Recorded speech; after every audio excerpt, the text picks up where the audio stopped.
ஏம்மா என்னாச்சு? வண்டி ஸ்டார்ட் ஆகலைங்க. முக்குல இருந்து தள்ளிட்டு வரேன். மூச்சு வாங்குது, தண்ணி தவிக்குது. இந்தாப்பா முதல்ல இதை குடி. தண்ணி கேட்டா என்னமோ இதை கொடுக்குறீங்க. இது வாடிவாசல் கோலி சோடாப்பா, குடிச்சு பாரு, நல்லா இருக்கு.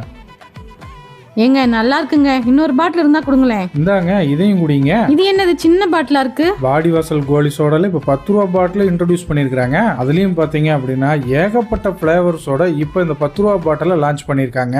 அது மட்டும் இல்லைங்க, கோலி சோடாவில் ஏகப்பட்ட புது பிளேவர்ஸையும் இப்ப அறிமுகப்படுத்தியிருக்காங்க. கோலி சோடால பாத்தீங்கன்னா பன்னீர், blueberry, lemon, orange, black currant, strawberry, guava, juice பிளேவர்ஸ்ல lychee, kiwi, black currant, strawberry, mango அப்படின்னு இது எல்லாமே அவைலபிளா இருக்குங்க. நம்ம பழனியில தயாரிக்கிற வாடிவாசல் கோலி சோடாவை சிங்கப்பூர், ஓமன் மாதிரி வெளிநாடுகளுக்கு எக்ஸ்போர்ட்டும் பண்றாங்க. பொள்ளாச்சி, உடுமலை, கோயம்புத்தூர், பல்லடம், ஈரோடு இந்த ஏரியாக்கள்ல டிஸ்ட்ரிபியூட்டர்களும் தேவைப்படுறாங்க. ரீட்டைல் ஷாப், மளிகை கடைகள், wholesale dealers, catering service, school, college canteens, corporate functions எல்லாம் பண்றீங்க அப்படின்னா நீங்க இவங்க கிட்ட டைரக்டாவே ஆர்டர் பண்ணலாங்க. இவங்க கொரியர் மூலியமாவும் உங்களுக்கு இது எல்லாத்தையும் அனுப்பிச்சு வைக்கிறாங்க. நம்ம பழனி புதுதாராபுரம் ரோட்ல இருக்க ராமகிருஷ்ணா ஹாஸ்டல் ஸ்டாப்ல தாங்க இந்த வாடிவாசல் கோலி சோடா லொகேட் ஆயிருக்கு. டைரக்டாவும் இவங்களோட ஃபேக்டரியை விசிட் பண்ணுங்க. சோடானாலே அது